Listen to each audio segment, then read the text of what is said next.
evening, ladies and gentlemen, and thanks for taking the rendezvous with us right here on Spectrum Television. It is the 8 p.m. bilingual newscast. Making news tonight, Yaoundé experiences post-holiday gloom on January 2, 2025, as residents feel fatigue from New Year's celebration.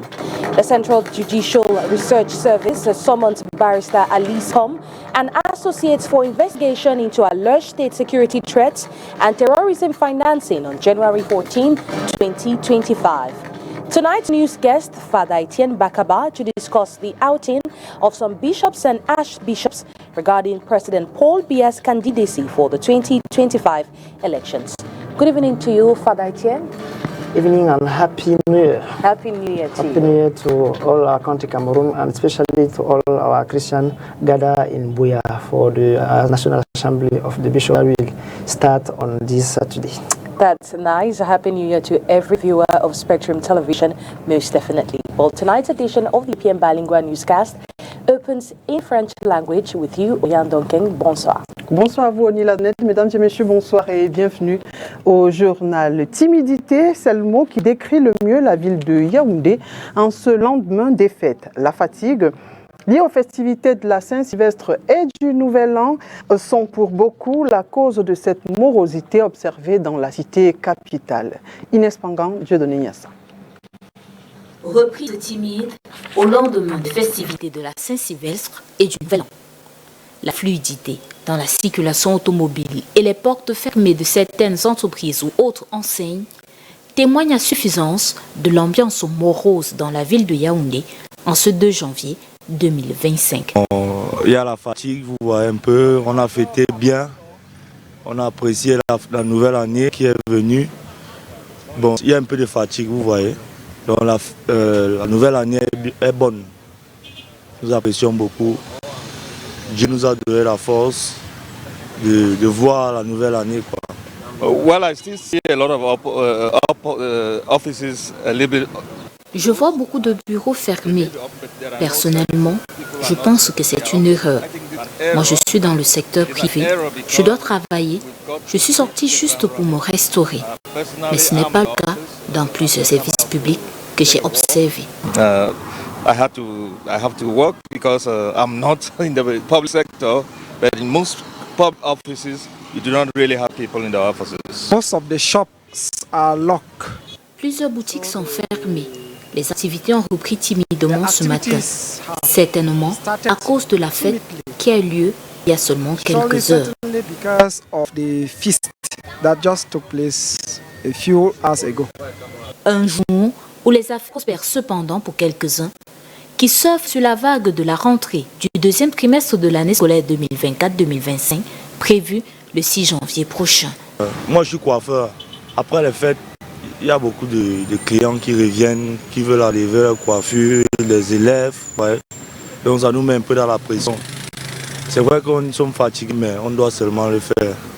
Pour plusieurs, la fatigue est la principale cause de cette atmosphère. Les employés présents au travail assurent que c'est par conscience professionnelle qu'ils se sont arrachés de leur lit. The Central Judicial Research Service of the National Gendarmerie has summoned Barrister Alice Hom and associates for investigations regarding allegations of attempted state security attacks and terrorism financing. Well, the report requests their presence on January 14, 2025 at 10 a.m. for further inquiry into these allegations or these accusations.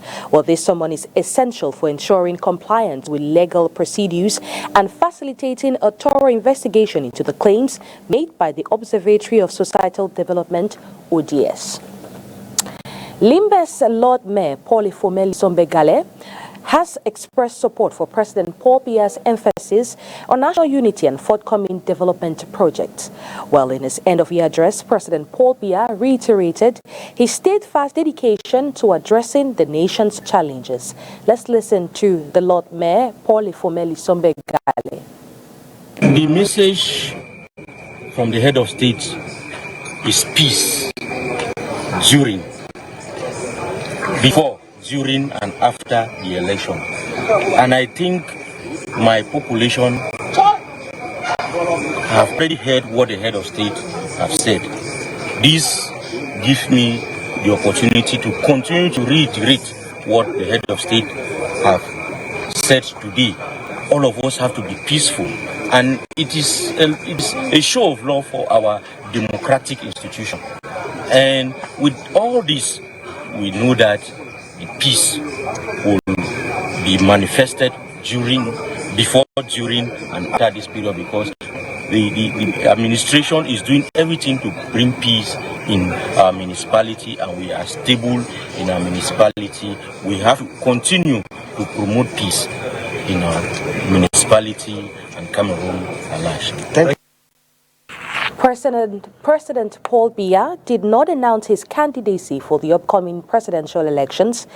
This occasion, or the occasion of the 31st of December 2024, was not appropriate for such declarations, says political analyst Professor Elvis Ngole while he was speaking on the microphone of Dieudonné Nyassa. Regardless of what word you use or what phrase that he used, he did not expressly or explicitly state that he was a candidate, because he knows, he's conscious that it was not a place, the end of his speech was not a place for him to do so. It's a solemn moment for the nation. It's a traditional speech that he makes, that as head of state and father of the nation, he makes to the people. And in that moment, it's not a moment for him to declare candidacy for election. It's not a party congress, or he's not addressing himself to his party militants. He knows that he is the President of the Republic, head of state, addressing himself to all the 30 million Cameroonians who belong to 370 political parties and beyond, or they don't belong to any party at all. So this is not the moment when one can make the interpretation that because of those words or those phrases as you've read, that he meant to declare his candidacy, because his candidacy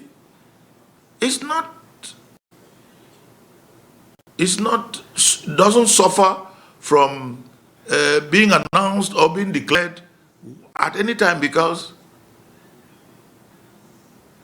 in the state of affairs, the Constitution of Cameroon, in its Article 6, grants him the right and the freedom to be a candidate. The young people who 8 years ago took up arms in 2016, they've done a lot of damage, they've caused a lot of disruptions and dysfunctions. But in 8 years, everyone has seen that the president has given them a long rope and has told them that they should put down their arms and they should come back, and nothing will be done to anybody. A lot of them have done so. A lot of them are in the DDR, in Buea, in Bamenda, and for Boko Haram, they are in the north, in Mara and so forth. So the president continues to believe in this approach. It's a carrot approach to finding a solution. And I think that the people of Cameroon who have given the president a mandate expect this of the president, because these young boys, the president knows they are his sons and his daughters, and they are his fellow citizens. He will continue to appeal to them to come back to the fold. But for them to think that the president will give up on his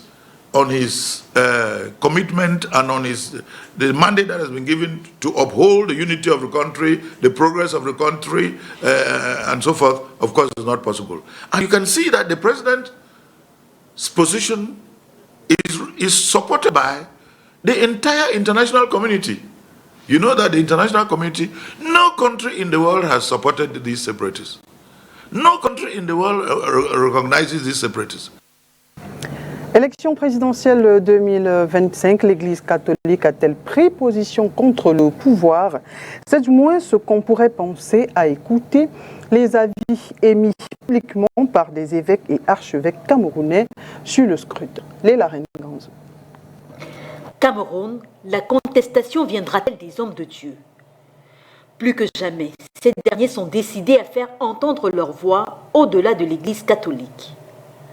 Invité d'Afrique Midi le 25 décembre 2024 sur les antennes de RFI, Monseigneur Samuel Cléda, archevêque de Douala, ouvre le bal en se prononçant ouvertement contre une candidature de Paul Biya en 2025, pas réaliste selon lui.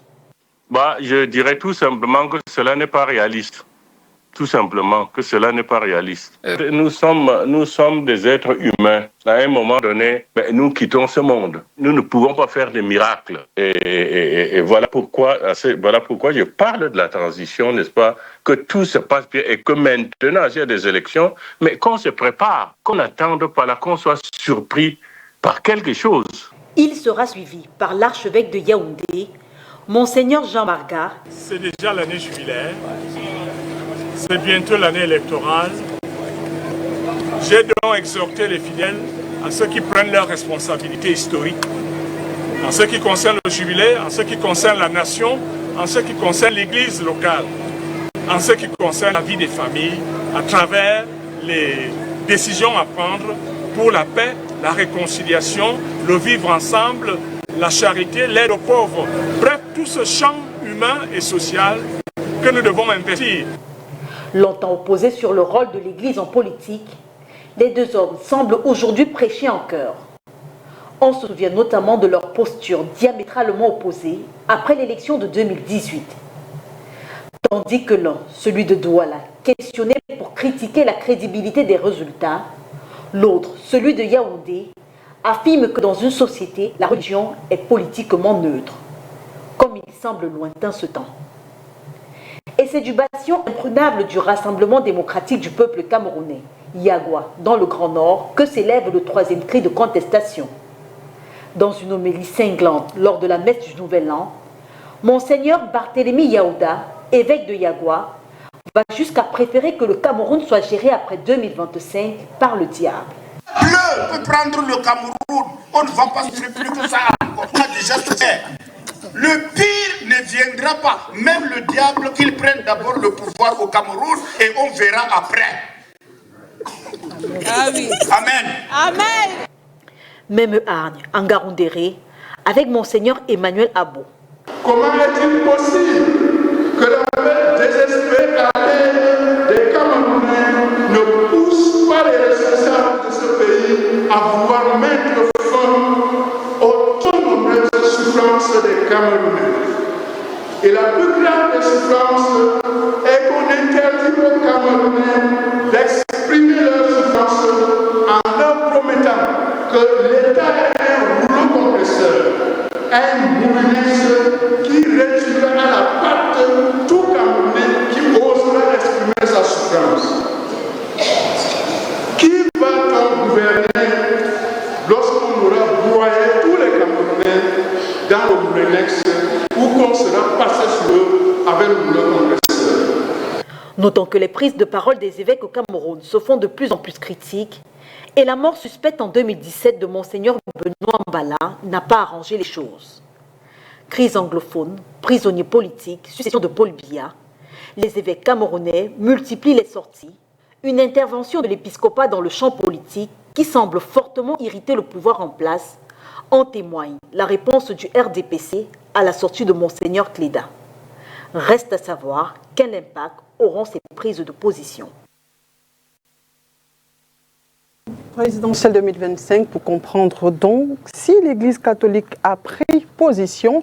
Sur ce plateau, l'abbé Étienne Bakaba, il est vicaire à la cathédrale Saint-Pierre et Paul de Bonadibon, par ailleurs directeur adjoint Radio-Télé Veritas. Bonsoir l'abbé et merci d'avoir accepté notre invitation. Bonsoir Oriane et bonne année surtout aux populations de la ville de Buea qui accueille du 4 au 11 janvier le 48e séminaire annuel des évêques. Je sais qu'à l'issue de ce séminaire, un autre message sortira. Meilleur vœu à vous. Alors, je vais un peu paraphraser ces prélats. 2025, année électorale au Cameroun, les populations sont appelées à prendre leurs responsabilités historiques, c'est Monseigneur Mbarka. Ils doivent garder en tête que la candidature de l'actuel président n'est pas réaliste. Monseigneur Cléda, Dans cette décision, le diable semble être le meilleur choix. On a déjà trop souffert, Monseigneur Yaouda. Et sachez tout de même qu'il est interdit d'exprimer cette souffrance au risque d'être broyé, soit par le moulinex, soit par le rouleau compresseur. Alors, ma question, l'abbé Etienne Bakaba, se sont-ils passés au mot? Sinon, comment expliquer, comment analyser cette sortie des différents évêques et archevêques?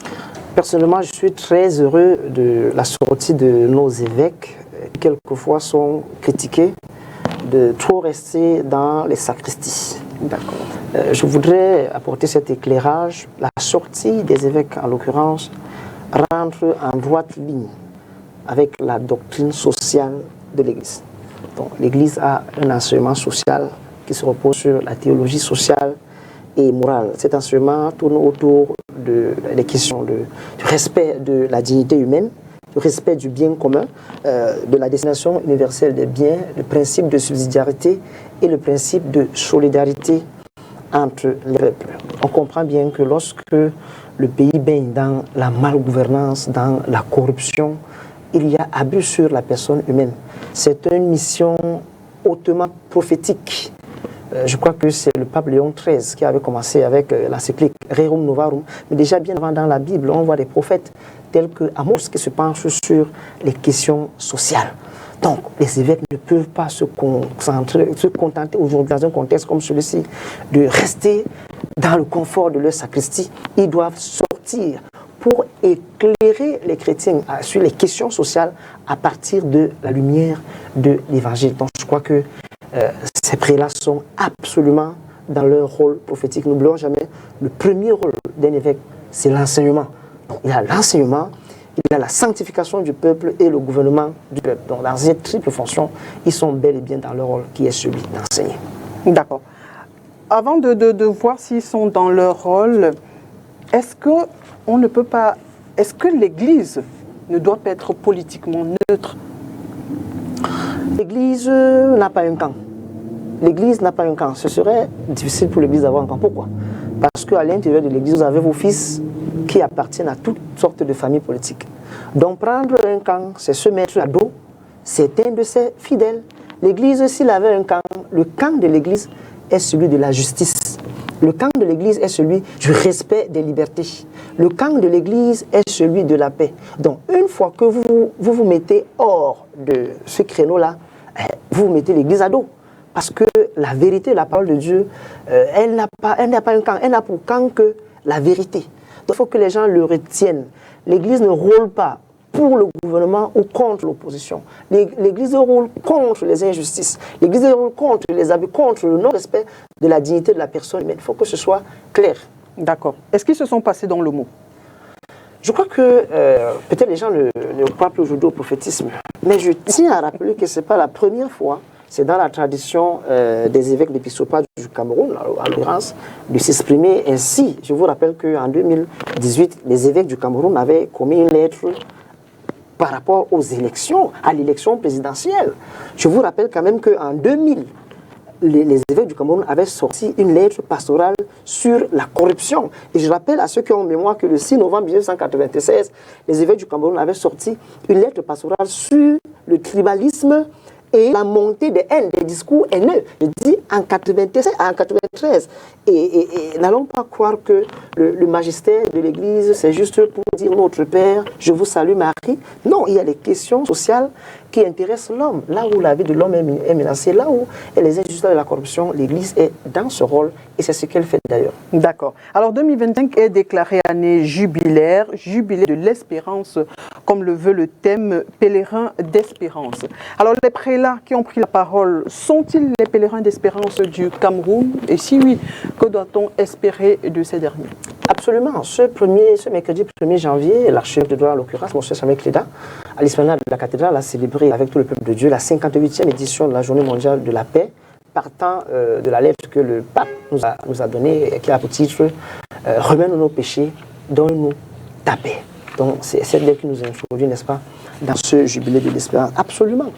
Si les évêques font des sorties, c'est justement parce qu'il y a cette espérance que le Cameroun, notre pays, n'est pas voué à la condamnation. Parce qu'on croit qu'il y a dans ce pays des hommes femmes qui sont capables de faire bouger les choses. Et elle pose son regard paternel et maternel sur ses enfants et constate que ça ne va pas. Et quand ça ne va pas dans la famille, elle ne saurait se taire. Non. Le ministère de l'Église est essentiellement un ministère de la parole. Et cette parole, justement, doit amener les hommes à espérer contre même toute espérance. Parce que même quand on verrait tout en noir, imaginez-vous, dans la nuit de Noël, tout est noir et sombre. Mais c'est une petite étoile qui guide les mages jusqu'à la crèche où se trouvait l'enfant Jésus. Donc, la voix de l'Église est comme cette petite étoile, même au milieu des ténèbres, qui doit guider les hommes vers la vérité. Nous sommes tous appelés à vivre en espérance, à croire que notre pays n'est pas maudit, qu'il n'est pas condamné. On n'a rien fait de mal au bon Dieu. Ce n'est pas un sort qu'on subit. C'est juste qu'il faut qu'on soit courageux et qu'on prenne nos responsabilités. L'archevêque de Yaoundé parle de responsabilité historique. Qu'on prenne celui qui a des oreilles. Merci beaucoup, l'abbé Étienne Bakaba. Merci d'avoir répondu à nos questions et surtout à notre invitation. C'est moi qui le remercie et que Dieu bénisse notre pays, le Cameroun. Meilleurs vœux à tous les Camerounais qui nous suivent depuis SCV. Meilleurs vœux encore à vous. Allez, nous poursuivons ce journal avec ces hommes politiques de l'opposition. Joshua aussi du Social Democratic Front, Cabral Libi du PCRN, Maurice Campo du MRC, comme il est désormais de tradition, s'expriment en fin d'année et je vous propose de les écouter. Des choses simples. Nous allons doter chaque commune d'un camion 4x4 à haute suspension. Son travail sera d'aider nos agriculteurs à transporter leurs produits vivriers des champs jusque dans les marchés. Nous allons installer 60 unités de production de farine à base de patates, igname et manioc la première année et le double l'année suivante dans les principaux bassins de production pour que la transformation devienne une obsession. Nous allons donner à chaque mairie 2 milliards de francs CFA pour accélérer le développement local. C'est la décentralisation. Cette dotation sera gérée sous le contrôle des populations qui seront associées au choix des investissements ou travaux à réaliser, à la sélection des prestataires, au contrôle des prix des prestations pour éliminer la corruption des ordonnateurs et l'arnaque des prestataires. Je serai candidat au scrutin présidentiel à venir. C'est assurément une mauvaise nouvelle pour ceux qui ont rêvé qu'ils pourraient garder le pouvoir ou y accéder sans affronter le peuple du changement et de l'alternance, c'est-à-dire les forces favorables à la démocratie dans notre pays. Ceux-là doivent se raviser, car par la grâce du Très-Haut, je serai candidat sans aucun doute. Le candidat porté par le MRC et les autres membres de l'APC, le candidat du peuple de la rupture avec une dictature néocoloniale.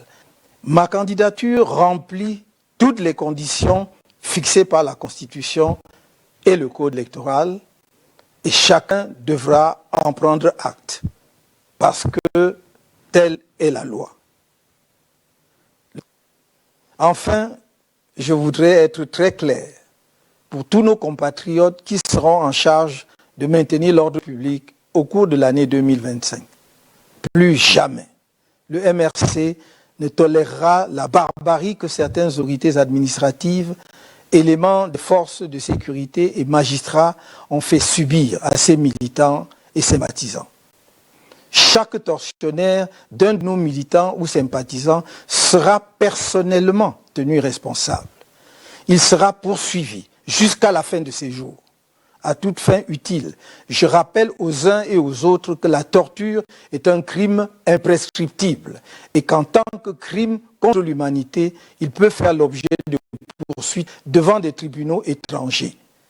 Je réitère également que nous danserons sur le rythme que choisira le régime et que si le peuple camerounais devait être placé en situation de légitime défense, il exercerait sa légitime défense. Je ne vous trahirai pas. Que Dieu élève notre pays. Les conflits en cours dans le nord-ouest, le sud-ouest et aussi dans l'extrême nord pèsent lourdement sur notre conscience nationale. Plus de 900 000 citoyens déplacés, d'innombrables vies perturbées, des communautés déchirées. C'est le prix d'un leadership défaillant. Dans nos 100 premiers jours au pouvoir, le SDF s'engage à arrêter cette violence par le dialogue, la justice et des actions concrètes. On to this brief, Gustave Lupungane has been appointed as the new Secretary General of the Senate. At 62 years old, he is a native of Campo in the sub-region of Cameroon and holds the title of Senior Civil Administrator. Before his appointment, Mr. Gustave Lupungane served as a technical advisor in the Senate President's office since 2016. Well, he possesses a master's degree in political science from the University of Yaoundé too, and has extensive experience including 16 years at the Cameroon Press and Publishing Company Supicam, where he held various leadership positions.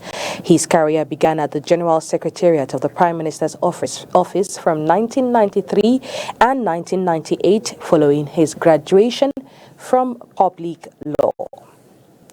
Over 350 military officers have received epaulettes at the Cameroon Elite Forces Training Center, Manowo Bay in Limbe.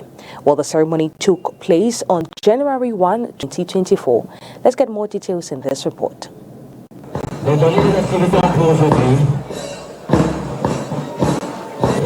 352 military officers at the Manowo Bay camp in Limbe received promotions presided over by Captain Nakuto Eric Landrin Jono, the Limbe military garrison and naval base commander, alongside the senior divisional officer Viang Mikala.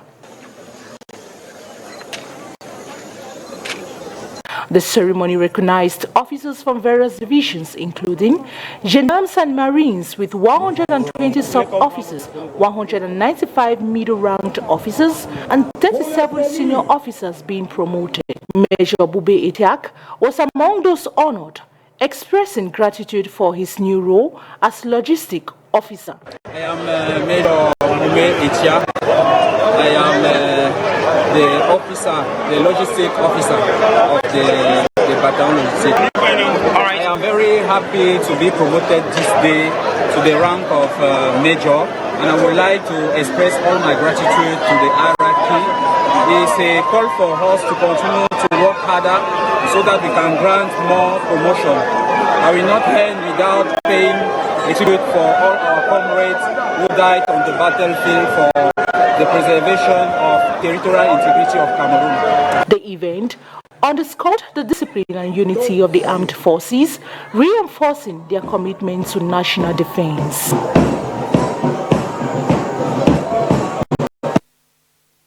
What puts an end to tonight's edition of the 8 p.m. Bilingual newscast. Ladies and gentlemen, have a wonderful night in the company of our programs. Good night to you, Ariane Duncan. Bonne soirée à vous, Onila Denette. Mesdames et messieurs, merci d'avoir été des nôtres. Très bonne suite des programmes sur Spectrum Télévision.